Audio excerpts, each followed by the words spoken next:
Going. Morning. Hi, everybody. Today is Thursday, March 26th, and I'm here in my sewing room. I hope everybody's doing well. I have my coffee, still in my pajamas. Sun's just coming up. I wake up really early and I'm really motivated, so I thought I'd make my video early because I'm about to start a sewing project. I'm going to be doing videos other than music, so I'll label them either music or other. I hope everybody's doing well. Did you try my dance video from the other day? So today, I want to show you around. I'm only showing you around one room in my house today. This, I call it my sewing room now, but it was my son's room, Jared, and he's 29 now, so he doesn't live here anymore, and it wasn't really a bedroom anymore, so I turned it into a sewing room. So hold on, I need a sip of coffee.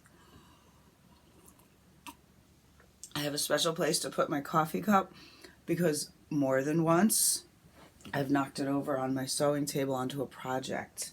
Most recently on the white fluffy baby blanket that I was making. So let me just put my coffee down.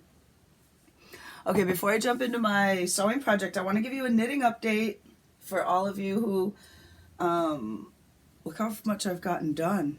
Wow! Okay, so I'll show you how it's going to work. I'm actually knitting it side to side.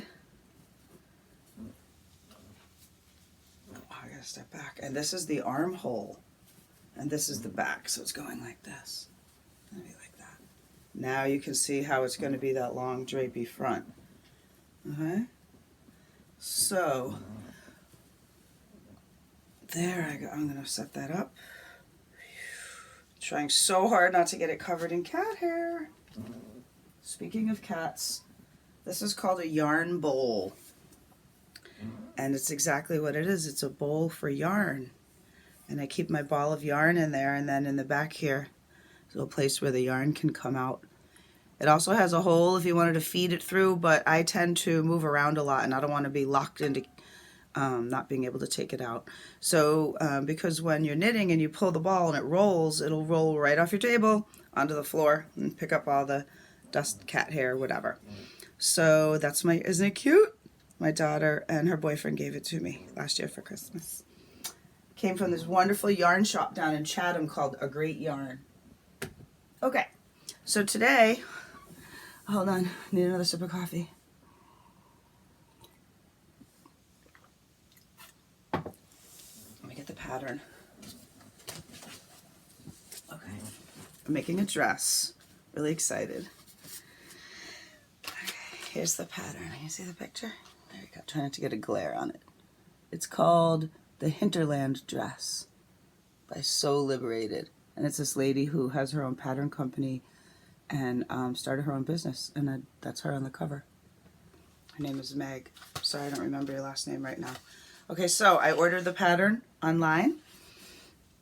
And I was trying to find some fabric. I'm kind of doing a practice one first. So, oh, that's what the designer recommended. So it comes with a booklet of instructions and then the whole pattern. Or you actually cut out the pieces. Okay, so I'm working on cutting it out. So you're supposed to read all the directions before you start any project. And that's true for any project. And sometimes you're just really excited and you want to jump in and start cutting up the fabric. But that's not a good idea.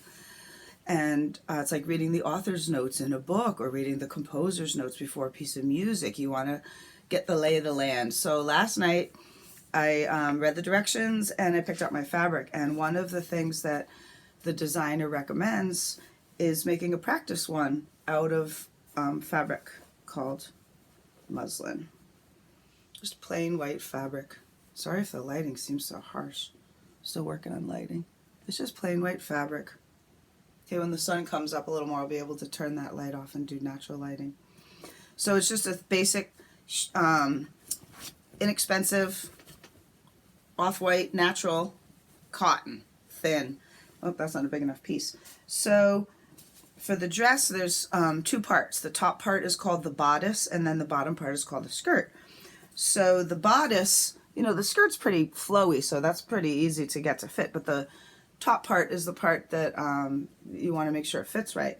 So what she recommended was to make one, cut out your pieces for the bodice, and then make a practice one out of inexpensive fabric. Try it on, see how it fits, and then you can adjust it, because I'm going to make the sleeveless version, and so a really important part of sleeveless shirts is the armhole. Okay, it has to fit nicely so your arm can move, and you also don't want it too baggy or too tight. So, and your neckline and all the fit. So I'm actually going to follow the directions, even though I want to jump in with my pretty fabric. I don't want to wreck my pretty fabric because I only have a little piece of it. So I'm going to be making a practice bodice, and bodice is spelled B-O-D-I-C-E, bodice. Practice bodice out of my muslin. Okay. So now I'll show you the fabric I got. And the directions, I'm not going to show them to you because they are her copyrighted material. I'm just here introducing it to you. So if you're really, really interested, you could get your own. I can help you find it. But in here, I'll just give you a brief glance. Okay. She tells you everything. You know, there is basic knowledge you have to know. If you've never sewn before, you might want to practice. So that's what you do in our practice piece. Okay, let me show you my fabric. So exciting. Okay, first I'm going to show you the price tag. You see it? $2. Let me focus. $2 at the thrift store. I found this and I'm saving the tag. I save everything, as you can see. Look at it. So pretty. Let me move away so you can actually see the print. Okay, there we go. And I just thought, oh, that is so pretty. I didn't buy it to make a dress out of. I actually got it. I just got it. It was $2. It was gorgeous. So I bought it. So I was saving it for quilting. And then I thought, you know what? I'm not saving it for a someday quilt. I'm making a cute little summer dress. So I opened it up. So then I had to realize, do I have enough? So I laid it all out, and the pattern gives you directions on how to, hold on, let me talk about the pieces. I do have enough, just to put it in short. So I do have enough, and you have to prepare your fabric. You have to wash it and dry it. So last night, after reading the directions, I took my fabric with some of my other laundry and I threw it in the washing machine. And early this morning, it just came out of the dryer. So by washing and drying it before sewing, I've pre-shrunk the fabric, because you don't want to make it all fit perfectly and then you throw it in the dryer and it shrinks up. Okay, that's probably happened to you. I don't know if that's happened to you before, but it's happened to me with certain clothes, certainly t-shirts a lot.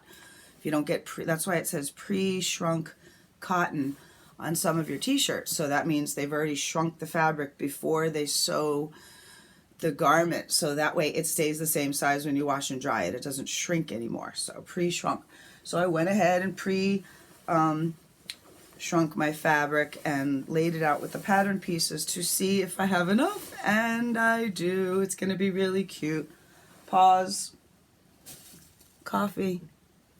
I only like to drink it if it gets hot. Once it gets cold,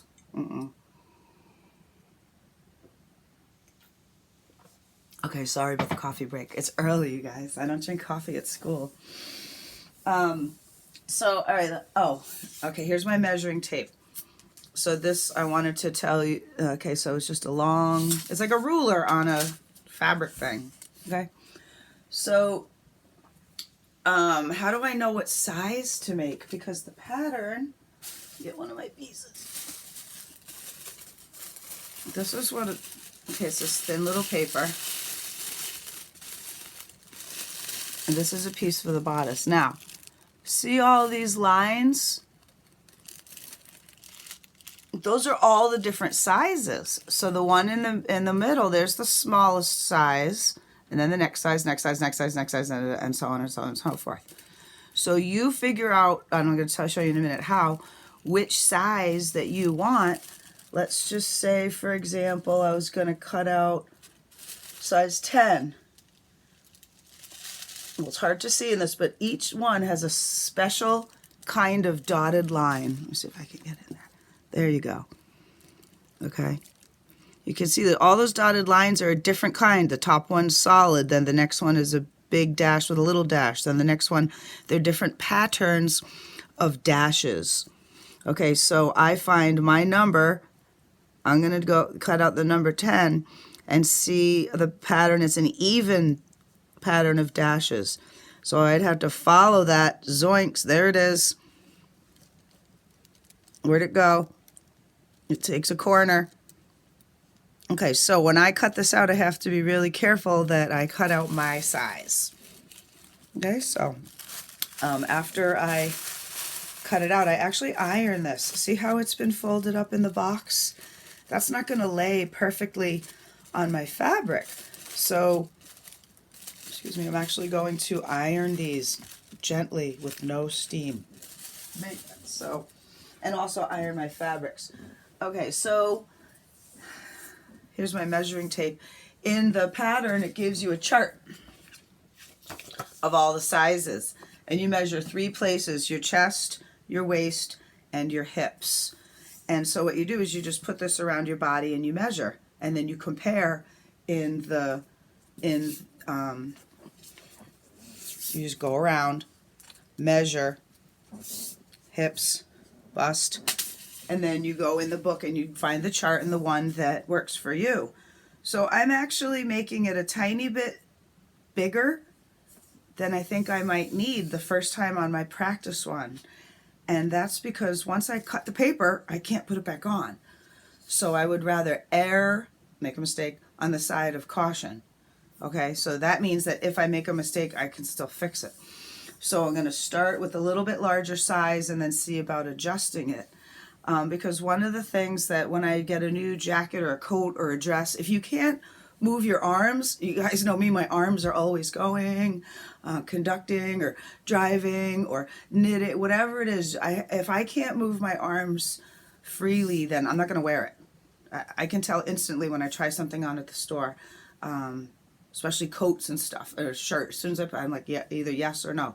So I want to make sure that the one I make fits excellent, and that's why I'm going to do the practice one. And I'm really excited because if I can get the practice one and then I know exactly how I want it, I can just, the next time I go to make a dress, I won't have to make a practice one because I'll know exactly what I need. So that is my goal today. So my next steps, I've prepared my fabric. I'm in the process of cutting out the pattern pieces. There's a list of all the pieces I need because this pattern, like many patterns, let me show you the back. It gives you choices. There we go. So you can make short, long, there's sleeveless, short sleeve, long sleeve, and that thing with the buttons is called the placket, Placket. And so the placket, you can either do just the top half or you can go all the way down. I'm only doing, this is basically what I'm making. Okay, I'm going to do the sleeveless and I'm going to do the shorter version because I'm a pretty short person and sometimes long things can overwhelm me. And also this length, that's going to be the last thing that I do. So at the end, I can decide, all right, where do I want my hem to be? And for the buttons, yeah, I have to dig out some buttons that'll match the fabric. So because I'm doing, if you look at all of these, pretty much the smallest one because I have no sleeves and I'm doing the shorter one. If you were making this one with the long dress and the long sleeves, you would need the most fabric, and that would work with the little piece that I have from the thrift store. So I'm just going to start with the sleeveless short one. I'm really excited. I did get some other fabric at the fabric store. This really pretty orange linen, and I have a lot of this, but this was stuff I spent money on. So I don't want to, I'm gonna wait and do my practice one. I know the other day when I showed you my new yarn and my new fabric, I also wanted to tell you one of the most exciting things for me about crafting is making something out of $2, basically nothing. And that's how it is with knitting. You have this ball of yarn and suddenly it's turning into fabric. You're making something out of something else. You're transforming it. I'm a transformer. Okay, so I'm going to wrap it up for today. I wanted to share with you some of my, you know me and my toys. Look how cute is this. How sweet is he? I didn't bring it to school because he would never stay as white as that. He would get all dirty. And I have a ladybug. Hello. And over here on my sewing table. Okay, here's a couple of those fold over purses that I just haven't finished yet. A UFO, an unfinished object. I'm famous for UFOs. There's like 1,000 of them in this room. Okay, so here's another one of those fold over purses. I just didn't sew it together. I just have to finish it. It's still in pieces. Okay, that's how I put the zipper in, if you were wondering. Okay, you put the zipper on each side, and then I sew the sides up and flip it. So that's those. I'll let you see my sewing room a little bit. Well, it used to be Jared's room. So here in front of the window, I have a folded, there's my sewing machine. The sun is coming up. I have a nice view of the backyard. I know it looks cluttered. It is. I haven't sat in here. It gets too messy and I get overwhelmed and I go out to the dining room table. Okay, now while we're scrolling, there's a UFO. Okay, this is the same exact sweater as the red one, but I started with different yarn. Isn't this pretty? Okay, the same sweater. Look, I got to almost the same place. Oh, further, I finished the back. Okay, wow. But then the new yarn came and I started a new one. But I'm going to finish this one. This one's really light for summer, so this one can wait. I wouldn't wear this until June or July, and this one's heavier. I'll wear it sooner. Oh, okay. This is why I save the cheese ball jars. Of course, I washed it. Usually I soak the label off, but I didn't this time. Okay, I have these all over, and I use them to keep all my junk in. Not junk. This is my yarn. It's not junk, but it helps me organize. And over on the shelf over there, I have some more jars of, I'll scroll a little bit. There's my fabric. Okay. Oh, my iron.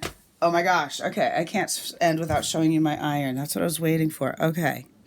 I got a new iron. Okay, here's my ironing board. Now, move this out of the way. That's my new iron. I'll show you that in a minute. Okay, here's your basic iron. Now, iron, put up, because this is hot. Shh, it's obviously not plugged in now. I would not be touching it. And iron, put it up. Okay, and then this thing is a little wobbly because I have a rug in here. And then you bump it, and oh my gosh, it falls off all the time. Okay, then I was watching a YouTube of this iron. You're not going to believe this, people. Did you see that? It goes up and down on its own. Okay, watch this. Are you watching? And then you iron. It's not turned on, so don't worry, I'm not going to burn myself. And when you let go, oh my gosh. So there's no more of this. This thing is so heavy, and your wrist gets tired and your shoulder gets tired. So here's a piece of fabric, and let me show you why this is important. Touch, slide it over. Here's my piece of fabric I'm ironing. No, wait, I want to iron. And it goes down, go down on my fabric. Oh, the phone rings. Oh my gosh, the baby's crying. I have to run. You can't burn your project. It lifts itself up. I thought this thing was so cool. I couldn't believe it. I didn't even know they existed. And another exciting thing is that the cord is 12 feet long. Okay, your average cord on one of these isn't 12 feet. 12 feet long, so it's not going to be pulling, and it has this rotating cord thing so that it doesn't fall off the table. And also because it's not, I can knock the table, look, the other one just fell over, and it doesn't fall over, as opposed to your regular iron. When you have it up like this and it's so heavy, I'm going to catch it, and you hit the table, it goes tumbling right off. Okay, so this is my new iron. Hello. It's all blown out from the light. Turn it off so you can see the pretty blue color. So there we go. Pretty blue color. Yep. Okay. So there's my iron. There's my my fabric collection. Come back over here to say goodbye and have another. I turned off that bright light because now the sun's coming up. Looks like it's going to be a nice day today. I might have to get the cat out in her stroller. Thought I might make a video of the cat in the stroller. So this has been Sewing Room episode 1. I will be coming back, I don't know, soon. I plan on making the dress today. I should probably be able to finish it today. Anyway, have a great day, and I miss you guys. Oh, hug, hug, hug. Okay, tell your friends to find my Google Classroom, okay? I'm trying to find everybody. All right, have a good day. Bye, everyone.